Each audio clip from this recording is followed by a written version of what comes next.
Welcome, everybody, to this week's Matrexit discussion group call. We're going to get started here shortly. Just leaving this disclaimer displayed for a few seconds.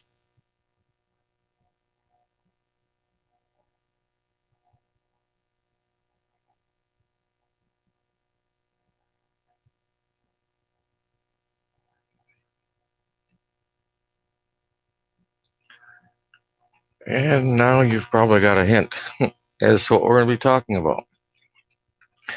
As I've mentioned in the past, when I first started realizing, well, I'd always realized ever since I was young, that things are not quite the same as they've been presented to all of us as far as how this world operates and what's going on around us. And I think one of the things I quickly figured out was they can't tell us everything exactly that's going on or let us know exactly how everything operates. Otherwise, they would be doing something that poker players try to avoid, which is, tipping their hand. They don't want you to know what's going on. They don't want you to know what cards are being played. And unfortunately, because of that, also a lot of false information comes out. And things that actually, if people use it, it'll end up getting them into trouble. And I started seeing a lot of these things being talked about, and people saying, oh, this is how this works, or this is what's going on with that. And I was looking at their information and realized that, you know what, this isn't really, something seems wrong here. Something just feels off. And with there being so many different rabbit holes, I kind of went rabbit hole by rabbit hole and decided I was going to try and do my best to get my head wrapped around how each one of them worked, what was going on with them, whether it was that much of a rabbit hole or if it wasn't. And since the whole right to travel thing is one of the biggest ones that people run into, and I would say it probably comes second right after, say, like taxes, for instance. And people don't really get into the whole tax issue until they get into tax problems. And most people don't get into the whole right to travel issue unless they run into, say, for instance, like driver's license issues or insurance issues, things like that. And fortunately for myself, when I first started researching, I didn't have any pending issues, which was awesome because that meant I was able to look at things without blinders on. I wasn't employing any kind of bias confirmation or anything like that.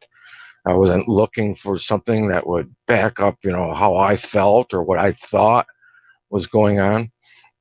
I was able to look at everything with a little bit more open eyes. It reminds me of the saying by Samuel Clemens, that it's not necessarily what we know that gets us into trouble. It's what we think we know that just isn't so. And I've seen so much of that come to light and be the truth when seeing different ideas that people espouse and remedies they talk about, things of that nature. Here, a couple days ago, I'd say, what was it, the 17th of March, I wrote a short story that is available on Facebook, it's available on WordPress, and it will be linked in the description box below, as well articles for what I'm going to be covering this evening. And I recommend people go and read it. It's an interesting little story.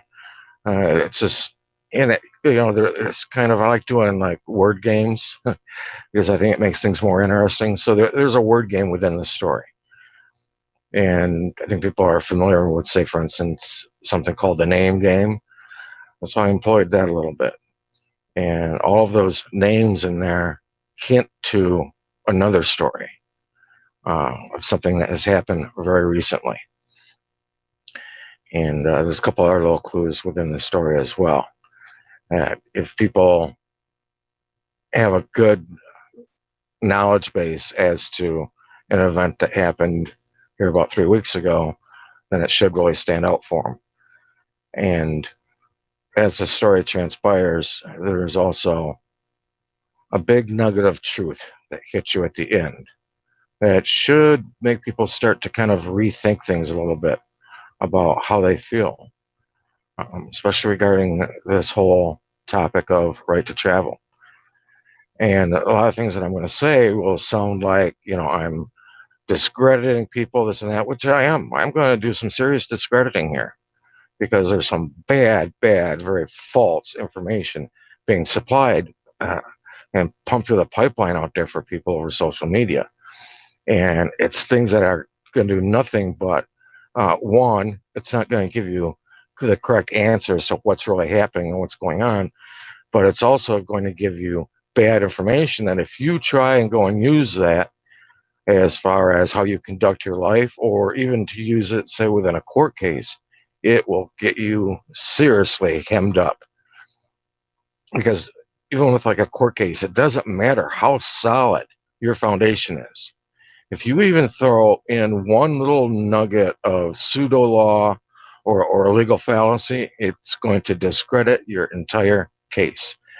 And people may lose a case and not realize why, when it's only been one little tiny thing that made them lose their case, because it really changes their entire perspective on what's happening. And this happens to people far, far too often. Um, they think they know everything. They don't need to learn anymore.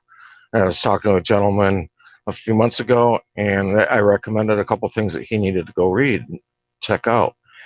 And his attitude to me was, "Oh, no, I've read everything there is. There's nothing more I need to know." Although in talking to him, I could tell that he'd really only been listening to one legal guru out there.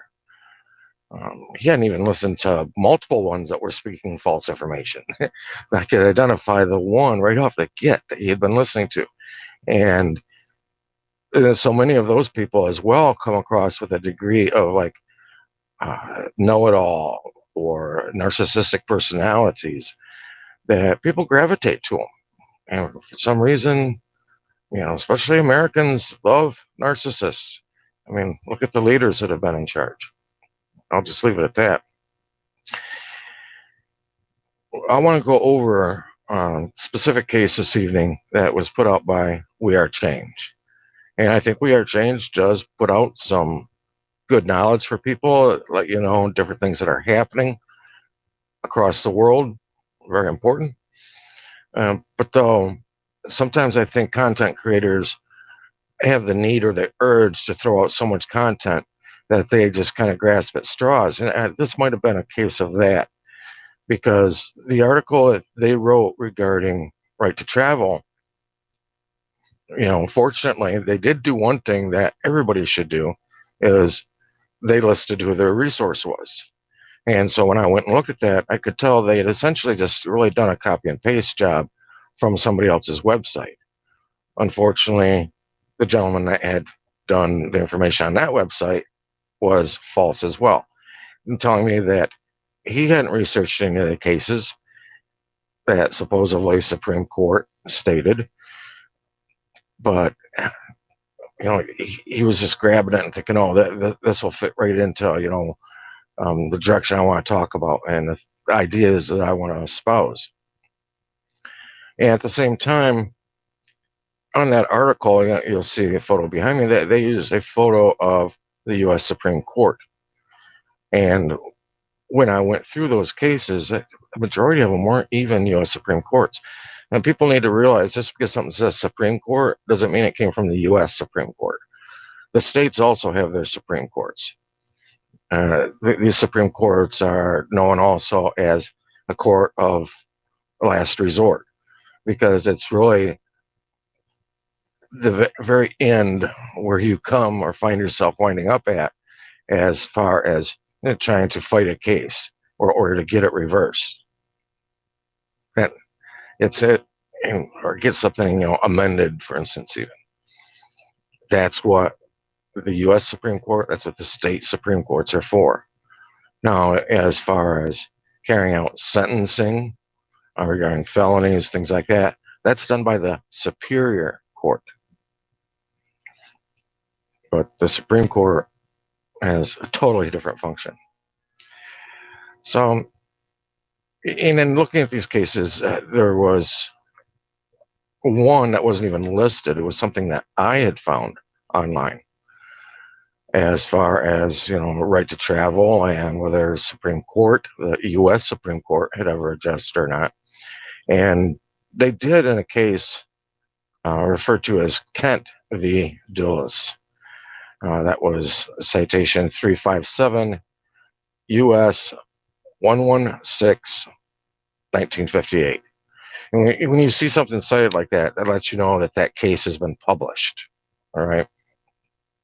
And within the header of that case, it stated that the right to travel is part of the liberty of which a citizen cannot be deprived without due process of law under the Fifth Amendment. And that was in the holdings regarding this case of Kent v. Dulles. But if you go in and read the case, what it's about, it was really about how much authority Secretary of State had when it came to giving out passports. It had nothing to do with driving or operating a vehicle or whatever you want to call it. And at the top of the We Are Change article, they listed a quote from American jurisprudence. It's on section 329, page 1135. I'll just read that for you really briefly here. It says, the right of every citizen to travel upon the public highways and to transport his property thereon, or by horse-drawn carriage, wagon, automobile, is not a mere privilege, which may be permitted or prohibited at will, but a common right which he, under his right of life, liberty, and the pursuit of happiness, under this constitutional guarantee, one may be under normal conditions. These will function under normal conditions. And that travel at his inclination along the public highways or in public places. Like I said, that came from American jurisprudence. And it's a great set of law books. You can find some really interesting info in there. But unfortunately, American jurisprudence is not the law. It's a commentary on law. Just like, for instance, Black's Law Dictionary. I see a lot of people will quote that to officers or something like that. Guess what? Those give possible definitions that may possibly be used in the legal society, but Black's Law Dictionary also is not the law. And just like Bouvier's dictionary also is not the law. And so people need to pay close attention when they're looking at a lot of the things that they see espoused out there, where it's coming from. Is it coming from a source that is just basically commentary or gives definitions regarding laws?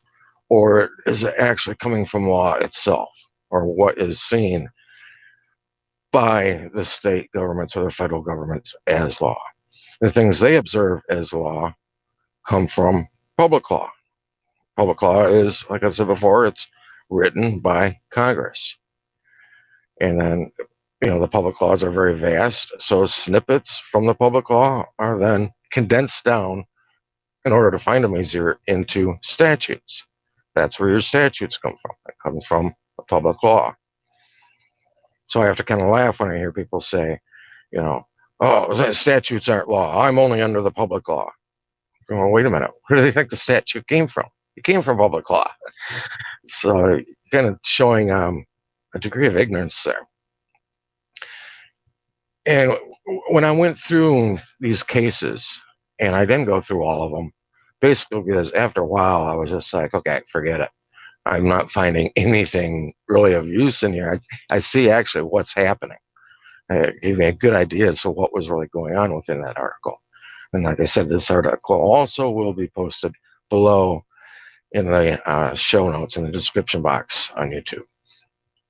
One of the cases, and what I did is what I pulled out were cases that I recognize that I see always getting shared all over the place, things that everybody's familiar with, or most people would be familiar with. And I think a lot of people will get an idea that these things that supposedly, because of the photo, look like they went to the U.S. Supreme Court. You would think that this would be a case against, like, you versus the state of, or you versus the people of the United States, something to that degree. But these cases aren't. It's not really a fight against whatever law or constitutional right that they may be transgressing. That these are really about other cases that have gone through the amendment steps and made it to, typically these were, from what they look like to me, all state Supreme Court decisions. Very few were actual U.S. Supreme Court decisions. So anyway, I pulled out some of the ones that people are familiar with and the things that, I recognized them right off the get. But I had never taken the time really to go in and look at them. I had kind of set that side of it away because I didn't want to go and learn what was happening from what other people were saying. And I wanted to get a little bit deeper, see what they're really talking about in the congressional minutes and things like that, to get a better idea as to where their mind was at when they were making various decisions. And like I said, now I've come back here a few months ago back to this and said, okay, let me look at some of these cases, especially because I start seeing a lot of people posting them on social media. But whenever we see these things posted, it may look really good and sound really good. That's not really, it doesn't fit what we think it fits. Just like the Kent versus Dulles case that I brought up.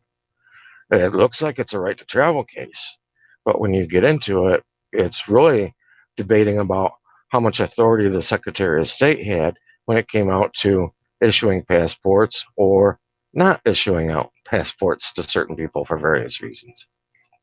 So there's always more to it normally than what meets the eye. One of the first cases I pulled off from their article was the Thompson v. Smith. I think a lot of people see the Thompson v. Smith case quite a bit. And when you get in to read it, you shepherdize the case, when you're shepherding a case, you're going in and trying to find out what's being discussed, and you're looking to see what the actual holding or the actual opinion of the court was. And in Thompson v. Smith, the case was really regarding incorrect provisions used by the chief of police for Lynchburg. It wasn't talking about his decision that he had made, but what laws or what provisions, what authorities he thought he had to do what he did. Guess what? It had really nothing to do with right to travel. That was not the issue. Another real popular one that's out there that I kind of chuckle at is Shapiro v. Thompson. And Shapiro v. Thompson had a situation where a girl had moved, if I remember correctly, she had moved from New Jersey to Connecticut. And she was pregnant.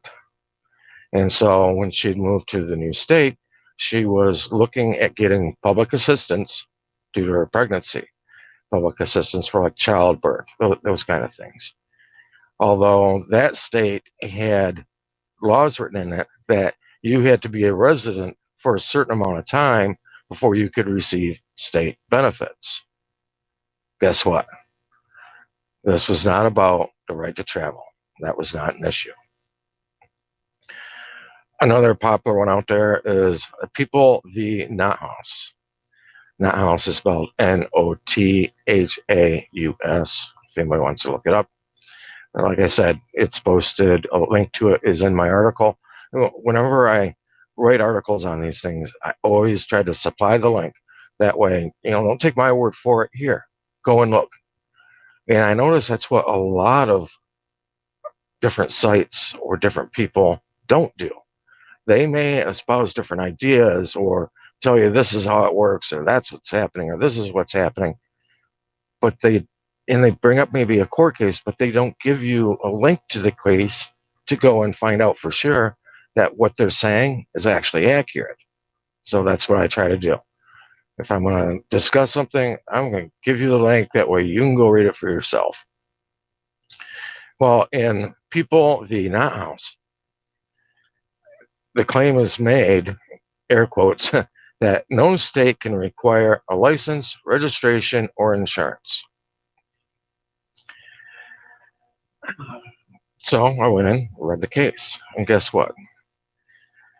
The issue really wasn't about whether or not you're required to have a license, registration, or insurance or not.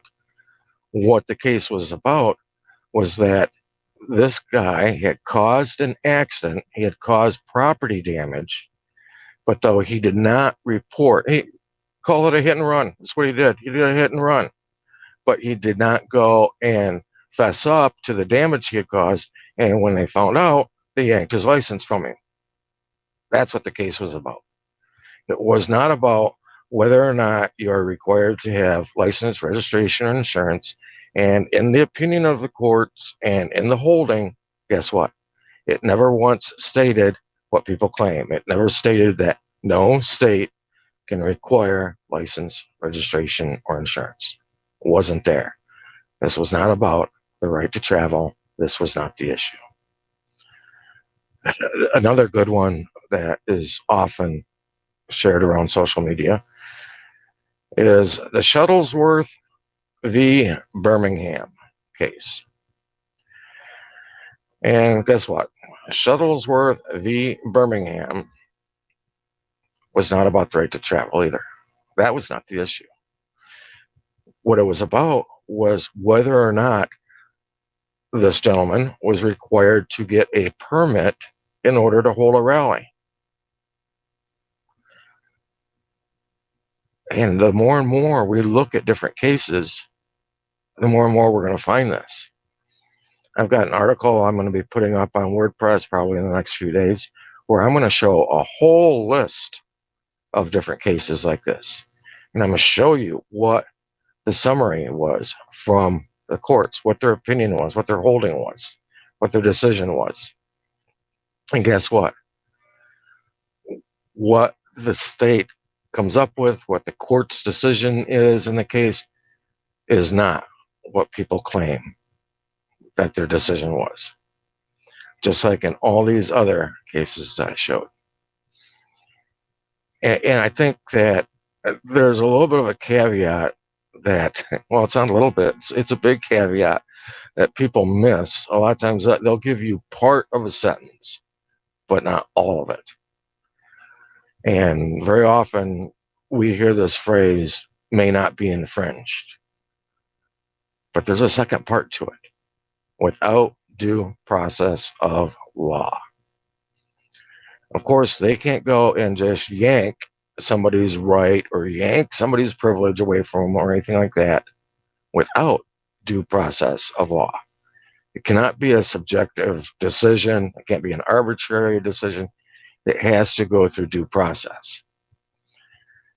And, when I see that term or that phrase, may not be infringed, yeah, I think about the right to bear arms logo that we see all the time. It's a Greek saying. It's, I believe, pronounced Malon Lab. It's two words. And very often foreign languages will do this. And Malon Lab means get them. Well, for most people, get them what? What are you talking about? You have to have the context of what that saying is being used for. And so the saying of Milan Lab, there's another word that is inferred in it, which is come. Come and get them. You want my weapons? Come and get them. But they just use get them instead. just like may not be infringed. There's another section, another part of may not be infringed that's tied to it. Just like come is attached to get them in regards to weapons. With may not be infringed, also connected is without due process of law, because that's always going to be a requirement. And that's a place where most people can find, say, for instance, I say, with a case, look at the first fault, look at the first defect. And you're typically always going to find that in a situation of due process of law, that somewhere due process was not fulfilled. And that's going to be exactly what tears apart any court case that's brought against somebody, is that due process of law was not fulfilled. And that is something that is mandatory. That is a requirement. Due process has to exist.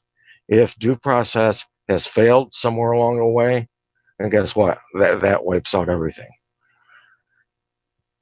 We've got our co-host with us this evening, Keith.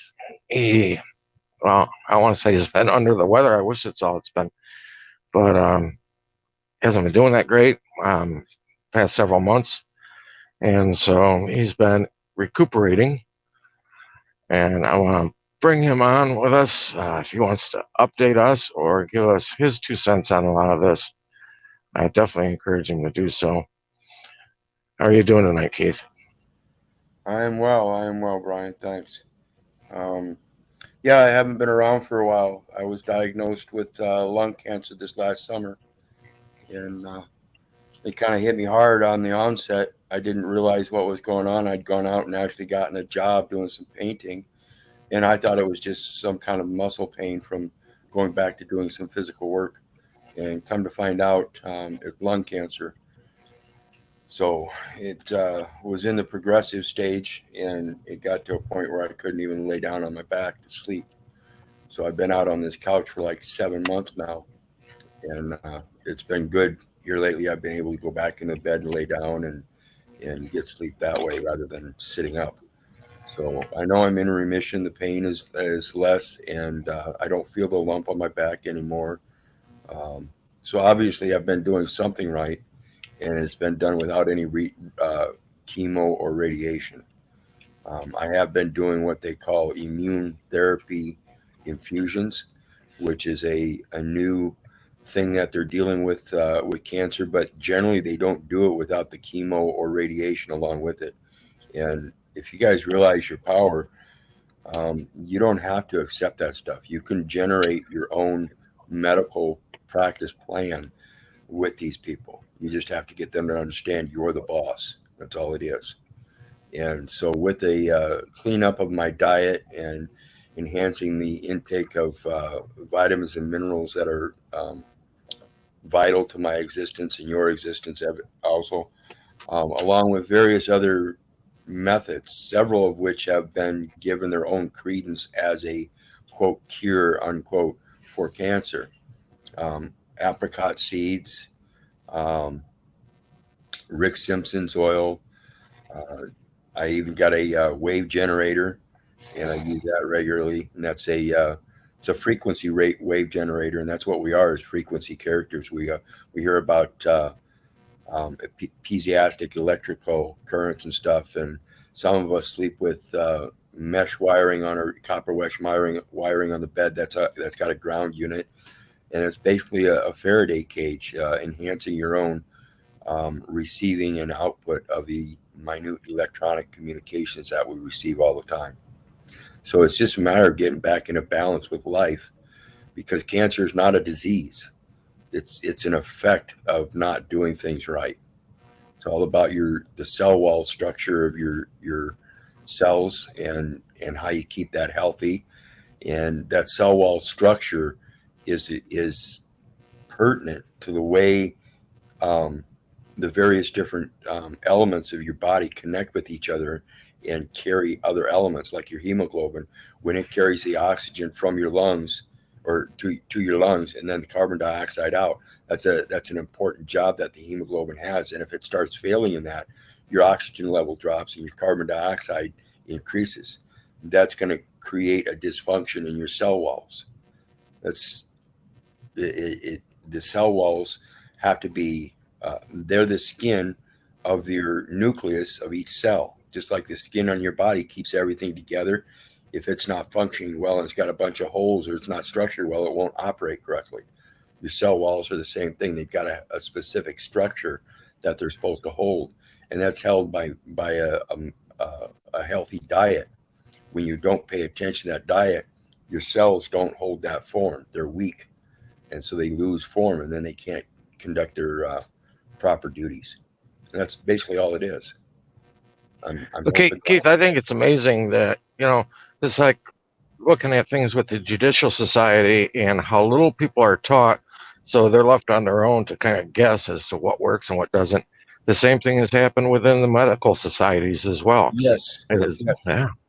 yeah. It's the rhetoric of Jose Ford. My people are destroyed for lack of knowledge, and I keep trying to impose upon people the greatest benefit you get in this life is your knowledge, and that is what helps us overcome all the evil and stuff.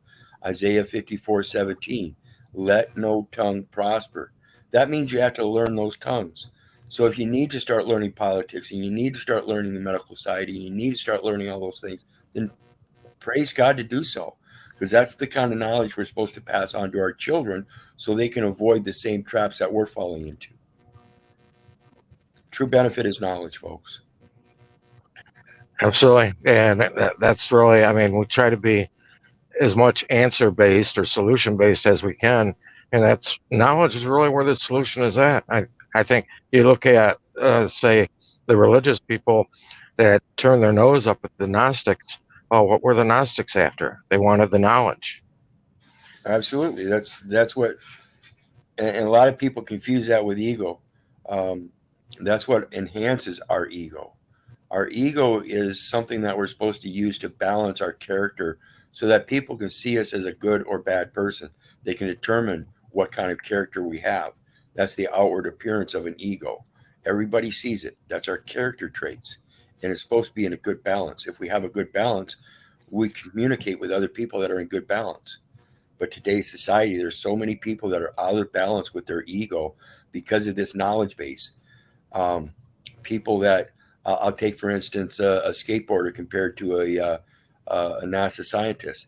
They're nowhere comparable in regards to the knowledge base, but in actuality, comparatively, they both have the same comprehensive abilities. And it's how we derive those talents and follow those talents determines what knowledge base we end up on. I urge people to use all kinds of platforms for the knowledge base. There's nothing bad about knowledge. You're totally, totally correct on that. And, one of the things, sure, it's found in scripture, but I'll tell you what, it's regular in daily life as well, is that it's stated, you will know them by their fruits. Well, Yes. that's what you got to look at. What kind of fruits are being produced? Because if they're not producing anything good, if they're not moving forward in their learning, and guess what? There might not be anything really profitable there for you. Yeah, and that goes as well to when we see people that are professionalized and they're delineated into one profession and they have so much knowledge base in it that they think they know it all, when in fact everything changes constantly and things are getting greater or worse or something or another, where it's not a matter of knowledge itself, but the Gnostics value of knowledge, the inherent knowledge that's wealthy and good and profitable to people as opposed to knowledge like drilling wells for oil. That may seem like good knowledge and all, but in effect, there's a lot of detriment to it because of the natural disasters that are brought about because we think we have enough knowledge to be able to control that oil once we get it out. When in fact we lose control over various different things because we never had control to begin with. Mother Nature will take its course. So even if you have a ship that is full of oil and is completely safe and sound, Mother Nature might decide otherwise. Yeah, you're 100% right on that. And you're bringing up like environmental issues, uh, like say for instance, drilling for oil. and environmental problems that we all see issues arise from. And that goes hand in hand as well with what I was just bringing up this evening with these cases regarding right to travel, for instance. Because even if, and I'll just say this plain out because I know there's going to be a lot of people who come out and be like, oh, but the Supreme Court said, well, no. You just saw that article by We Are Change or what other people say. You've not gone and investigated it.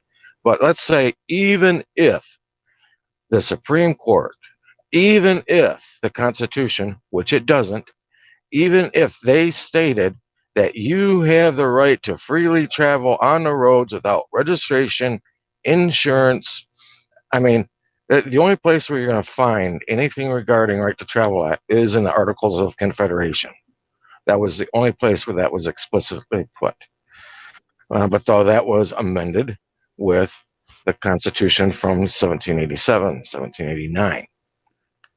But even if the Constitution said it, even if your governor stood up and said it, or the president stood up and said it, even if it was espoused by all of them that yes, you have the right to freely travel without registration, insurance, da da da. Well, guess what? These people at the federal level that are saying this, you have to look, for instance, at like environment. What happens with environmental laws? They may say, the federal government may say, oh, yes, Exxon, you have 100% the right to come and drill for oil in the United States of America. We give you that ability. Well, guess what? When Exxon shows up at the doorstep of, say, Louisiana or Alabama on the Gulf there, and they want to drill, then guess what happens? Louisiana or Alabama, those states have written into their own laws environmentally what Exxon has to follow. Oh yeah, they still have the right to drill, just like you have the right to travel, but the state is allowed to put its own conditions on it. They're not denying you the right. They're just saying you have to follow certain conditions. And that's the only thing that has happened with this whole right to travel issue. Now, I'm not saying that there's not some workarounds on this and some way of making your own changes to how you are positioned regarding things. The problem really is that people are they're fighting the wrong fight. They're bringing up the wrong arguments, and that's really what's misled people the most with everything is that they don't ask the right questions. They're not looking at things from the correct perspective. You start looking at things, I mean, get up on the top of the mountain and look all around the whole area and learn the environment, and you'll start finding where the real solutions are at. Yeah, and that's a big problem with this internet platform too, and all the prolific amount of information out there about the various different rights to travel and various different economical, political, ecological issues. Is there's so many different people with different views and opinions on the internet now. It's like the football cards when they first came out. They sold really, really good, and the guy made really good money on those first set of football cards. But you try to get invested in football cards today, and you're not going to get very far. The market is so inundated. You have to have a lot of money, and you have to be able to invest it in exactly the right stuff. Otherwise, you're not going to get anywhere. Same thing with all the issues today. There's so much information out there that people are offering. People are trying to find it, and they get different views, and they get confused. They start slinging shit at the wall because they don't know what to follow. Yep. Instead of going out and just buying a couple packs of football cards or whatever, you've got to be dedicated. I know people, there's a guy that's really big down here in Southern Florida that does it.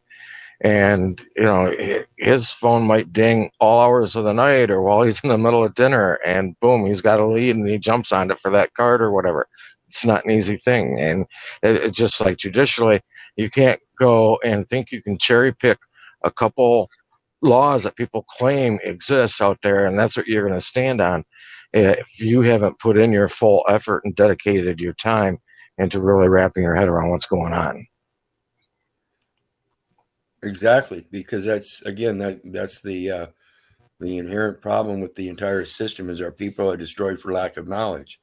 And then when they seek the knowledge, again, there's so much that they're not finding it in the right place or they're not connecting the right dots. because so few have been able to do that yet to this day. All right, Keith, thanks for being here with us this evening. Thanks for joining us, guys. Yes, God bless everybody. Keep searching, keep working. It only works if you work it. You got to have the right goal. And like I remind people every week, learn who you really are, where you're really from, and where you're really at. Because those are the things that have been hidden from you, and that's where you're going to find your answers. Good night, people.